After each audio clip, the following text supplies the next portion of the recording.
Shalom, que o Senhor te abençoe grandemente em nome de Jesus. Estamos aqui para mais um devocional. E hoje, livro de Eclesiastes, capítulo 7. Mas antes de nós continuarmos o nosso vídeo, curte aí, dá um joinha no vídeo, compartilhe esse vídeo, faça um compartilhamento profético, envie aí para 7 pessoas e nos ajude a divulgar a palavra de Deus aqui através das plataformas digitais. Vamos lá?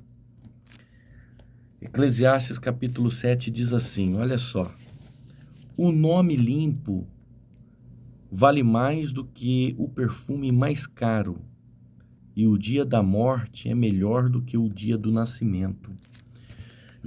Olha o que Salomão está falando. O nome limpo vale mais do que o perfume mais caro. Naquela época o perfume era caríssimo. Existiam poucos perfumistas, poucas pessoas que tinham a arte de manipular a química, né? Então, um perfume antigamente era muito caro porque era extraído da verdadeira essência, né? Hoje nós temos aí perfumes que a base desse perfume são bases químicas que faz com que os sensores, né, do nosso olfato, ele capta o cheiro de algo, mas não é. Hoje um químico pode fazer um produto ter cheiro de café não sendo café. Mas naquela época era muito caro, porque eram poucos que tinham essa habilidade.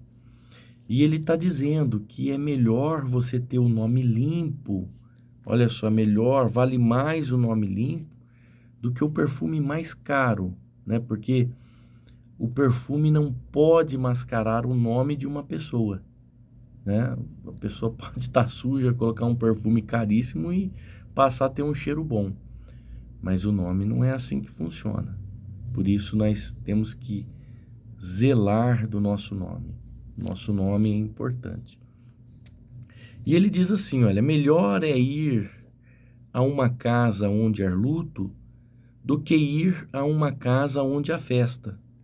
Pois aonde há luto, lembramos que um dia também vamos morrer. E os vivos nunca devem esquecer isso. Olha que Salomão está dizendo, é melhor você ir na casa onde há luto do que onde há festa, porque lá na casa do luto, você raciocina, você pensa, puxa, um dia eu vou morrer. E você começa a refletir, como é que eu quero terminar os meus dias nessa terra? O que eu vou deixar na vida das pessoas? Não é deixar para as pessoas, né? Hoje as pessoas estão preocupadas em deixar herança, isso, aquilo, outro. Mas o que você vai deixar na vida das pessoas? Isso é um legado. Isso consegue impactar uma sociedade, uma nação, povos, né? Então, ali na casa do luto, você começa a pensar quem vai chorar por você no dia da sua morte, quem vai estar ali no dia da sua morte, que tipo de legado você está deixando na terra, né? Então, como é que você vai terminar os seus dias? Como será os últimos dias? Então, você começa a refletir. Veja bem, uma pessoa que morreu num acidente de carro, você sai do cemitério andando a 30 por hora, não é assim? Uma pessoa que morreu por causa de um câncer, você sai dali procurando comer a melhor alimentação, você larga as porcarias de lado, as bobagens de lado. Então, depois volta a comer tudo porcaria de novo, né? Mas é um momento de reflexão. A pessoa, puxa, eu vou me exercitar mais, vou selecionar mais a minha comida. Nossa, vou andar devagar. Vou trocar o pneu do meu carro. Olha, vou procurar um médico certo. Enfim, a gente começa a refletir. O que eu estou deixando? O que eu estou fazendo nessa vida? Quem vai chorar por mim no último dia? Então, Salomão está dizendo que é melhor você estar na casa onde há luto do que onde há festa, porque ali você reflete, ali você raciocina. Versículo 3. A tristeza é melhor do que o riso, pois a tristeza faz o rosto ficar abatido, mas torna o coração compreensivo. Isso é uma grande verdade. A tristeza ela pode até fazer o seu semblante ficar triste, mas ela começa a trabalhar no seu coração. Ela tira do seu coração o orgulho, ou às vezes ela começa a dar destino para você. A tristeza faz você tratar o seu ser, o seu cerne, o interno que há dentro de você. É claro que a tristeza, ela não pode durar para sempre, porque a tristeza que dura para sempre se chama depressão, né? E Salomão, ele está aqui lidando com altos e baixos da sua depressão. Mas uma coisa ele fala corretamente, a tristeza ela pode até deixar o seu semblante caído, mas ela trata o seu coração. Ela melhora você por dentro. Versículo 4. Quem só pensa em se divertir é tolo.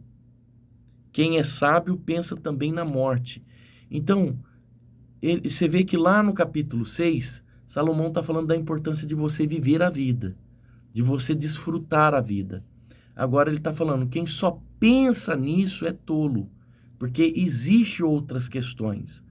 Então Salomão está falando do equilíbrio. Nós precisamos ter equilíbrio, pensar em se divertir, mas também pensar no dia da morte, pensar no dia difícil. Olha, eu vou desfrutar do dinheiro que eu ganho, eu vou desfrutar do salário que eu ganho, mas eu também preciso ter uma reserva, né? Eu preciso também criar uma reserva para os dias maus. Então, Salomão, ele está dando um ponto de equilíbrio. No capítulo 6, ele fala da importância da gente se divertir, de você viver a vida, mas ele também fala da importância de você saber que você vai morrer um dia. Então, ele traz equilíbrio, porque a nossa vida depende do equilíbrio.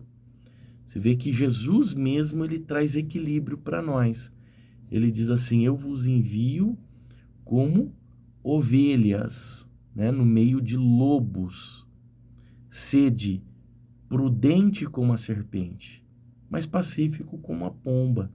Então, veja que Jesus traz a prudência da serpente e a paz, né, que a pomba tem. Então, ele está falando aqui de equilíbrio. É necessário ter equilíbrio. Não adianta você só ser uma pessoa pacificadora, mas você também não ter astúcia. Não adianta você só ter astúcia e não ser pacificador. Então, a Bíblia, ela ensina sempre um ponto de equilíbrio. Versículo 5. É melhor ouvir repreensão de um sábio do que escutar elogios de tolo. Nossa, que verdade isso! Isso é uma grande verdade. Tem gente que só gosta de ouvir elogios. Olha, foi bom, hein? Sucesso, hein? Ó, maravilha, hein? Arrebentou, é isso aí. Olha o que Salomão está dizendo. É melhor ouvir a repreensão de um sábio do que escutar elogios de tolo. Tem gente que é tão tolo que quando um sábio a repreende, aquela pessoa torna aquele sábio seu inimigo. É uma verdade, porque a nossa vida não é só feita de elogios. Então, guarda o versículo 5 no seu coração. Vou ler de novo. É melhor ouvir a repreensão de um sábio do que escutar elogios de tolo. Então, cuidado com os aplausos. E se você é uma pessoa que ama aplausos, cuidado, porque o que nos faz crescer é a repreensão do sábio e jamais o elogio do tolo. Versículo 6. A risada dos tolos é como estalos de espinho no fogo. Não quer dizer nada. Olha só, deixa eu ler aqui na João Ferreira de Almeida, o versículo 6. Ainda que aquele... Não, é no 7. Vamos lá. Versículo 6 do capítulo 7, ó. Pois, qual o crepitar dos espinhos debaixo de uma panela, tal é a risada do insensato. Também isso é vaidade. A risada do tolo é um barulho sem sentido, é o que ele está dizendo. Versículo 7. Quando o sábio usa violência, ele se torna tolo. Quem aceita suborno estraga o seu caráter. Então, olha o que ele está falando. Quando o sábio usa violência, ele se torna tolo. O sábio precisa usar sabedoria e não a força. A força bruta jamais vai vencer a inteligência. Coloca isso no seu coração. Ó. E quem aceita suborno estraga o seu caráter. Suborno não é só pagamento em dinheiro, não, viu? Suborno é como se fosse, por exemplo, elogios, como nós lemos lá, o elogio de tolos. Tem gente que é subornado por muito pouco. Cuidado, porque isso estraga o seu caráter. Pessoas que são compradas por pouco, né? Cuidado você que está sendo comprado por pouco, pelos corruptores, pelos mentirosos, né? Pelos homens maus que estão aí na terra, que fingem que são homens de Deus e não são. Cuidado, hein? Cuidado. Versículo 8. O fim de uma coisa vale mais do que o seu começo. A pessoa paciente é melhor do que a pessoa orgulhosa. Então ele está dizendo que o fim das coisas é melhor do que o início delas. Ou seja, é como acaba, não é como começa. Como é que acaba as coisas, né? Você vai construir uma casa, você está cavando a terra no barro, aquela sujeira, mas e o fim dela? Então, foque sempre no fim. Preste atenção nisso, foque sempre no fim. Uma pessoa paciente é melhor do que uma pessoa orgulhosa, então tenha paciência. Versículo 9, se são conselhos de Salomão, controle sempre o seu gênio. É tolice alimentar o ódio. Isso se chama inteligência emocional. Salomão está dizendo, tenha inteligência nas suas emoções. Na hora de responder, evite responder. Né? Na hora de você dar aquela resposta que precisa dar, não dê.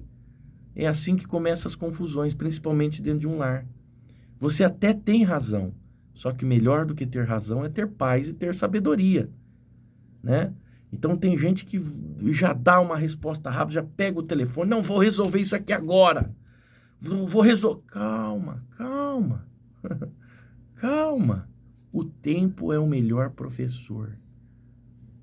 O tempo é o melhor professor. Em 2022, eu passei uma luta muito grande. Um dos filhos na fé, dividiu o ministério, roubou a igreja, saiu em pecado da igreja, saiu falando mal de mim. Mentira, inventou mentira, né? Fake news, porque a pessoa, para ter crédito de uma coisa tão ruim, a pessoa ela vai dividir um ministério para ela não levar a fama de demônio, porque quem divide é o demônio, né? Para não levar essa fama de demônio, ela quer difamar o outro lado. Não, porque eu saí por causa disso, por causa daquilo, porque o bispo, isso, aquilo outro. Então essa pessoa foi de casa em casa falando mal de mim, levando as pessoas para lá. Só que, veja bem, eu coloquei inteligência emocional. Eu tive paciência. Eu não fui falar com ninguém. Eu entreguei na mão de Deus. E o próprio Deus começou a mostrar para aquelas pessoas quem era aquela pessoa. Quem era aquela pessoa? Uma pessoa arrogante, porque eu já sabia, porque ele era meu filho na fé. Eu o treinava, o capacitava, eu discipulava, eu estava tentando endireitar ele.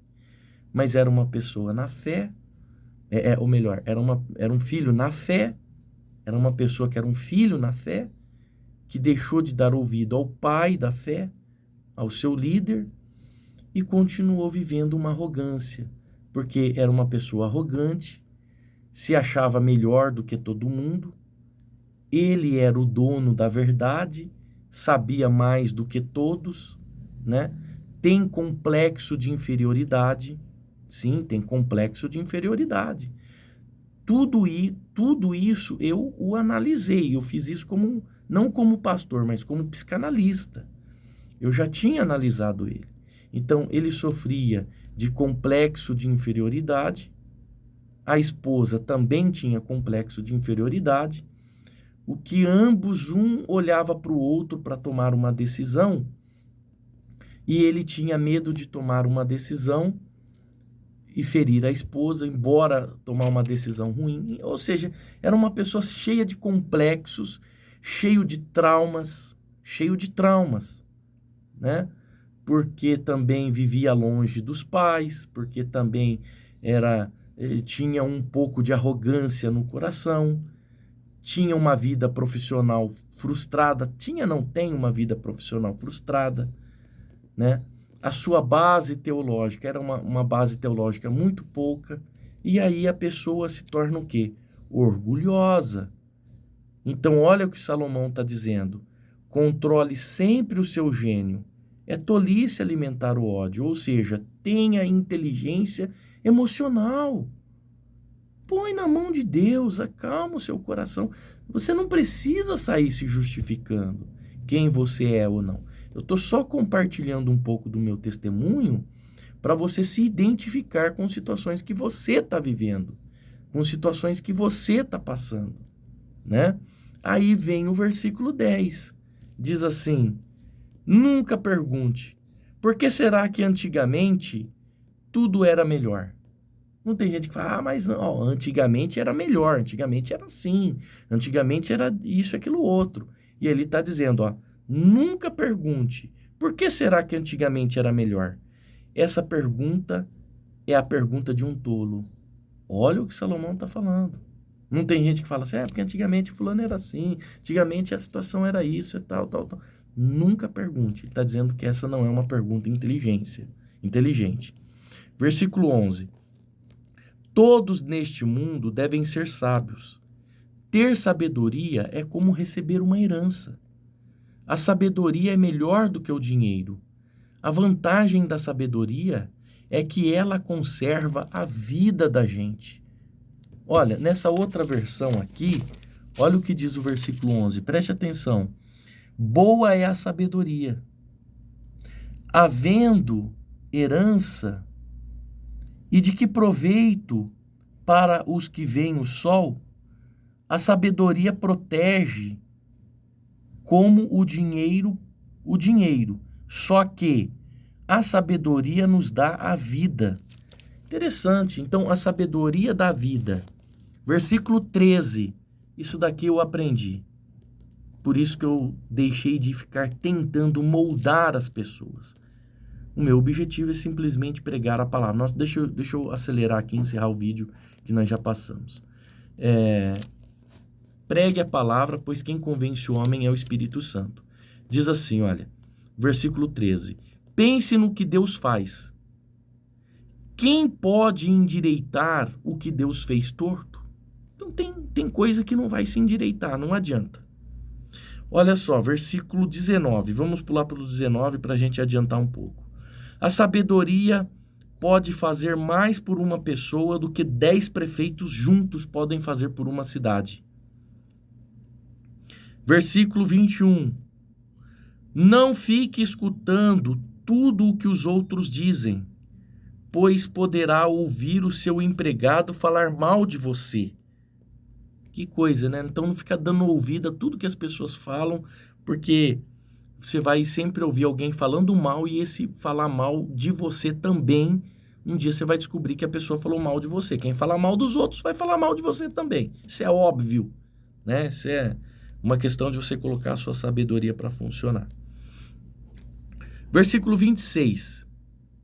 Ele diz assim: eu encontrei uma coisa que é mais amarga do que a morte. Meu Deus do céu. Eu já queria ter finalizado o vídeo, eu prometi para mim mesmo que eu não ia fazer vídeo com 20 minutos, nós já estamos com 20 minutos. Mas preste atenção. Eu encontrei uma coisa que é mais amarga do que a morte. Gente, a morte é muito amarga. Só quem perdeu um ente querido agora sabe a dor que essa pessoa está passando. Então, a morte é muito amarga, muito. Eu encontrei uma coisa que é mais amarga do que a morte. Um certo tipo de mulher.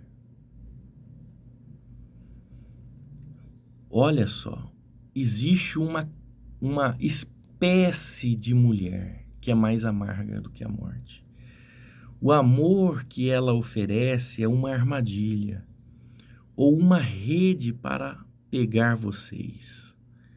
Os seus braços são correntes para prendê-lo. O homem que agrada a Deus consegue fugir dela, mas o pecador não. Meu Deus do céu, existe um tipo de mulher que destrói a vida do homem. O amor que ela oferece é uma armadilha.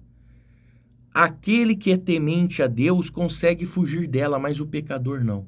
Quando eu leio esse texto, eu fico lembrando daquele jogador de futebol, aquele goleiro lá, não lembro o nome dele agora, o goleiro que caiu nos braços de uma mulher amarga, que ficou perseguindo tanto a vida dele, tanto, dizendo que ia acabar com o dinheiro dele, com isso, com aquilo, com a fama.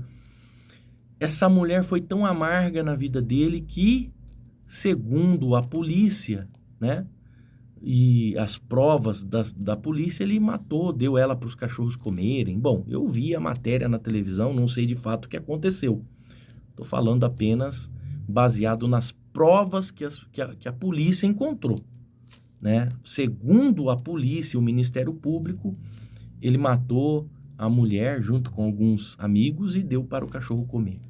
Ele foi preso, a carreira dele de futebol acabou, era um goleiro promissor, tinha tudo para crescer e acabou, se encerrou, acabou. Olha só, a Bíblia está dizendo que os braços é como corrente.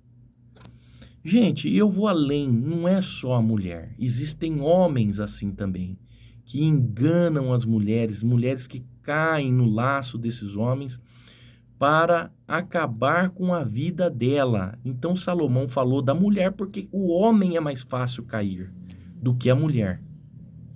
Mas tem homem assim. Eu mesmo conheci um pastor que foi casado 3 vezes e ele usava, né, o dom que ele tinha, que era pregar, cantar, tocar. E ele enganava as mulheres. Gente, eu vi isso de perto. Eu tive que ver de perto para mim acreditar que era verdade. Quantas mulheres ele enganou? Quantas caíram no seu laço? Ele é um picareta. Dava golpe nas mulheres que tinham dinheiro, até o dinheiro dela acabar. Depois ele largava elas na miséria. O problema ainda não era só as finanças, porque dinheiro você consegue recuperar. Agora, as emoções abaladas, pessoas que ficavam com as emoções abaladas. Eu tinha muito mais para falar, mas eu vou encerrar aqui porque esse é o nosso devocional, o maior que nós já gravamos até hoje. Vamos encerrar então. Senhor, em nome de Jesus, ajude esta pessoa que acompanha esse devocional a seguir as orientações que Salomão está dando aqui no capítulo 7 de Eclesiastes. O Senhor permitiu que essas palavras fossem escritas no teu livro sagrado, porque elas servem de ensino para nós. Obrigado, meu Deus, pela nossa vida, pela nossa saúde, que o Senhor nos direcione, nos dê um destino através do teu Espírito Santo. Porque quando somos guiados pela voz do Espírito e não pela voz do coração, nós deixamos de fazer tolices. Obrigado por isso, por ser o nosso Mestre e o nosso Senhor. Eu oro a Ti, em nome do Senhor Jesus Cristo. Amém. Deus abençoe. Shalom.